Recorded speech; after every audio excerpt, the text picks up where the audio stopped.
अध्याय के प्रारंभ में चाणक्य उस गृहस्थ को सुखी बताते हैं जिसके घर में मंगल कार्य होते रहते हैं, जिसकी संतान बुद्धिमान हो, पत्नी मधुरभाषिणी हो, जिसने सत्कर्मों से धन की प्राप्ति की हो, जिसके मित्र समय पर उसका साथ देने वाले हों, नौकरादी उसकी आज्ञा का पालन करने वाले हों, जहां अतिथियों का स्वागत सत्कार होता हो, जो गृहस्थ नित्य नियम से प्रभु की उपासना करता हो और जिस घर में प्रतिदिन श्रेष्ठ स्वादिष्ट भोजन बनता हो, ऐसी गृहस्थी ही प्रशंसनीय होती है, अर्थात ऐसा गृहस्थ सदैव सुखी रहता है।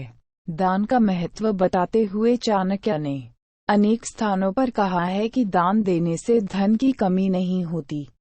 हाँ, योग्य और विद्वान ब्राह्मणों को ही दान देना चाहिए, क्योंकि ऐसे व्यक्ति को दिया हुआ दान कई गुना होकर मिलता है। असल में देखा जाए तो धन का दान करना तो इसलिए भी लाभप्रद है क्योंकि ऐसा करके व्यक्ति यश और पुण्य की प्राप्ति करता है, जो धन की अपेक्षा बहुत ज्यादा समय तक रहने वाली है। इस संसार में नित्य ऐसे दुष्कर्म होते हैं जिनसे किसी के नष्ट होने का भय सा बना रहता है। जिस व्यक्ति ने अपने हाथों से कभी दान नहीं दिया, कानों से कभी शास्त्र वचन नहीं सुने, आंखों से कभी सज्जन व्यक्तियों के दर्शन नहीं किए और जो कभी तीर्थों पर भी नहीं गया, चाणक्य कहते हैं कि ऐसा जीवन व्यर्थ है। होनी बड़ी प्रबल होती है, यह बात सभी जानते हैं। अपनी होनी अथवा भाग्य के कारण करील के वृक्ष पर पत्ते नहीं होते तो इसके लिए वसंत को दोषी नहीं माना जा सकता। यदि उल्लू को दिन में दिखाई नहीं देता तो उसमें सूर्य का क्या अपराध है। इसलिए जो कुछ भाग्य में लिखा है उसके प्रति किसी को दोष देना उचित नहीं।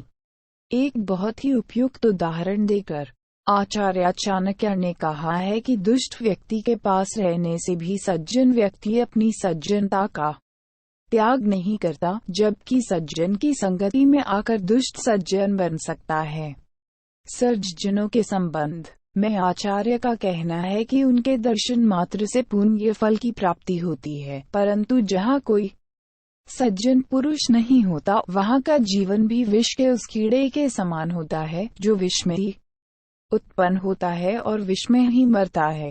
इस श्लोक का आशय यह भी हो सकता है कि जिस प्रकार विष का कीड़ा विष से अप्रभावी रहता है, उसी प्रकार दुष्टों में रहने पर भी सज्जन व्यक्ति दुर्गुणों से कोसों मील दूर रहता है।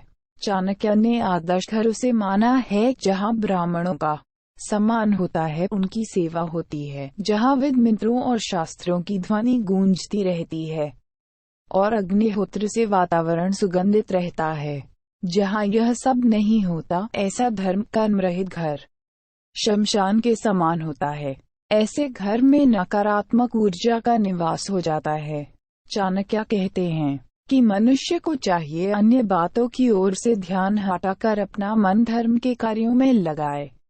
आचार्य के अनुसार जो व्यक्ति दूसरों की स्त्री को माता के सामना देखता है, दूसरे के धन को तुच्छ समझता है और सब प्राणियों को अपने समान मानता है, सदैव धर्म में लगा रहता है, कटु वचन नहीं बोलता, जिसमें दान की प्रवृत्ति होती है, मित्रों से जो किसी प्रकार का छल कपट नहीं करता, गुरु के प्रति जो नम्र है, जिसका अंतःकरण समुद्र के समान गंभीर है, जो आचरण में पवित्र, शास्त्रों को जानने वाला और हर समय प्रभु को याद रखने वाला है, वही सज्जन है।